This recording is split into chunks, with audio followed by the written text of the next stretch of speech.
Adab yang ke-8. Apabila masuk ke masjid maka hendaklah menuntut shaf yang pertama. Ini dia adab. Bila kita masuk ke masjid, cari shaf yang depan dulu. Paling depan. Ya kalau mungkin kita tidak layak di belakang imam, ya sedikit ke tepi lah. Karena yang di belakang imam kan bisa menegur imam kalau dia salah begitu. Selain pada itu kita ambil shaf yang depan. Jangan di belakang. Aku parak tihang sini aja. Jangan. Itu bukan tawaduk kiri namanya. Bukan tawaduk yang bagus, tawaduk yang tak kena. Rebutlah kesempatan untuk berada di shaf yang pertama. Para ulama mengatakan al-itharu fil ibadati makruhun. Melebihkan orang dalam bab ibadah itu makruh. Misalnya kan shaf kosong di depan, silakan. Itu makruh. Kita lah yang masuk ke situ. Rebutlah pahala yang besar. Jangan silakan. Jangan begitu. Bila kosong kita rebut. Berlomba-lomba untuk mencari pahala. Nah kalau sedang makan di hadapan kawan cuma acar dengan apa yang daging depan kita, itu silakan itu bagus itu. Tapi kalau shaf kosong silakan nggak bagus itu. Cepat kita lah merebut pahala besar begitu ya. Kalau bab dunia silakan. Jangan di hadapan kawan acar lawan pisang aja dirandam nang hayam di hadapan kita, kayak apa orang.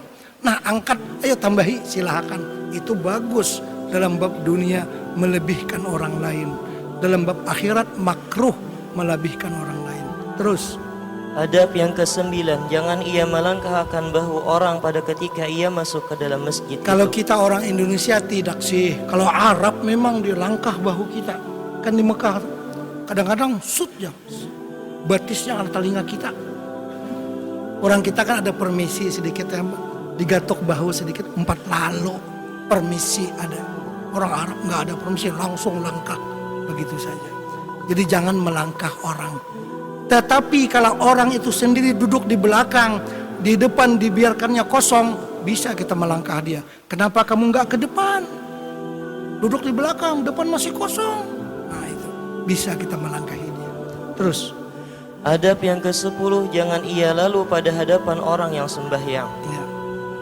Adab yang ke-11. Sunnah ia duduk dekat diwal atau dekat tiang. Diwal itu dinding ya. Maka jikalau tiada mudah yang demikian itu, maka sunnah ditaruhkan pada hadapannya itu suatu yang menegah akan orang yang lalu pada hadapannya. Kita hampar sejadah misalnya, kan tanda ini booking untuk kita. Bila kita letakkan sejadah artinya ini tempat, walaupun masjid kan wakaf ya, tapi bila kita letakkan sejadah kita, ini tempat yang kita booking untuk kita sholat. Jadi orang jangan lalu di sini, kan tempat kita. Nah, terus karena sabda Nabi sallallahu alaihi wasallam, istatiru walau bisahmin, fa in ajasta fabsut musalla, fa in ajasta fa khutta amamaka khattan.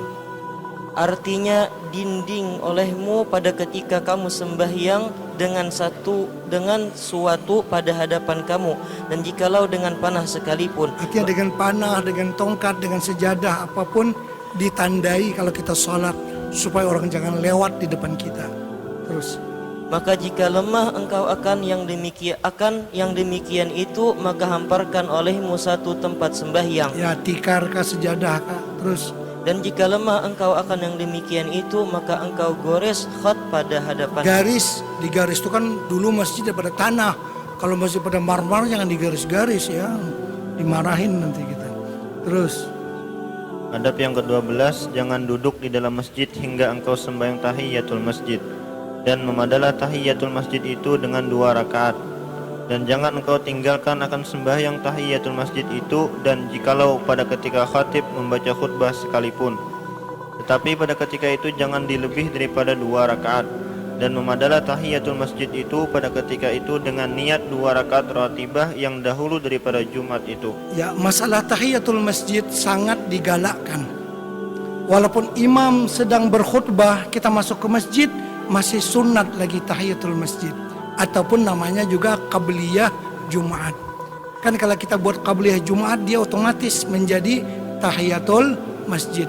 Bagi mazhab kita Syafi'i, kalau kita masuk ke masjid, walaupun imam sedang berkhutbah, tetap kita sunat qabliyah Jumat yang menjadi tahiyatul masjid. Mazhab Hanafi memang tidak. Bila masuk ke masjid, imam berkhutbah, dia langsung duduk. Dia mendengarkan khutbahnya. Itu mazhab lain daripada mazhab Syafi'i. Pernah terjadi di Mesir sekitar tahun 89. Seorang khatib berkhutbah, dia bermazhab Hanafi. Yang masuk ini orang mazhab Syafi'i, orang alim juga. Dia masuk, dia salat tahiyatul masjid ataupun qabliyah Jumat. Khatib ini kan sedang mengkhutbah, kan khutbah secara irtijal, secara spontan.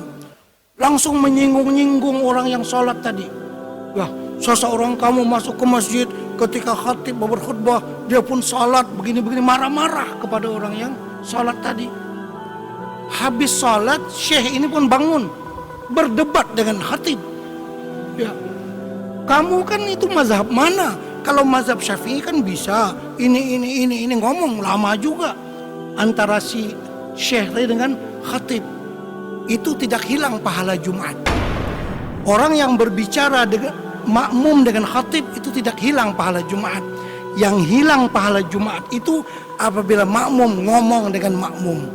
Idza qulta li sahibika yaumal jum'ati ansit wal imamu yakhtubu faqad laghaut.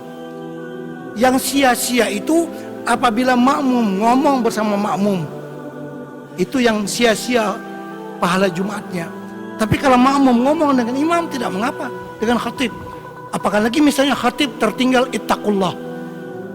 Bangun kita. Tuan khatib tadi lupa ittaqullahnya. Kan kita berbicara dengan apa namanya khatib, mengingatkan dia. Oh tadi sholawatnya tertinggal. Kembali lagi. Itu tidak lagha, tidak hilang pahala orang yang berbicara dengan si khatib, tidak hilang. Apalagi kalau menegur dia kekurangan kan, rukun khutbah dia kurang.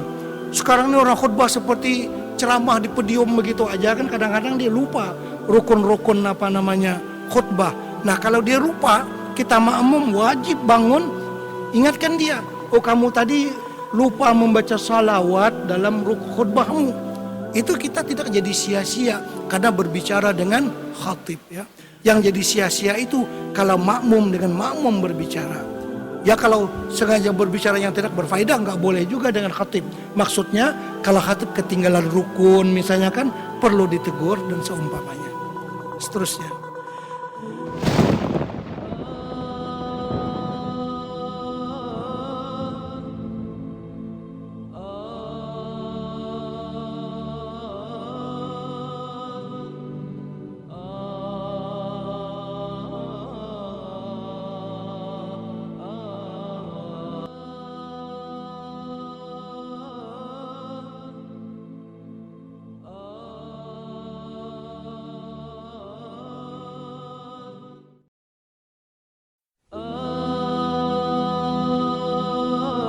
تزل أمه ترى أنواعا من فخره وفضله إلى نهاية تمام حمله فلما اشتد بها الطلق بإذن رب الخلق وضعت الحبيب صلى الله عليه وسلم ساجدا شاكرا حامدا كأنه البدر في تمامه صلى الله على محمد صلى الله عليه وسلم صلى الله على صلى الله عليه وسلم صلى الله على محمد يا ربي صلي وسلم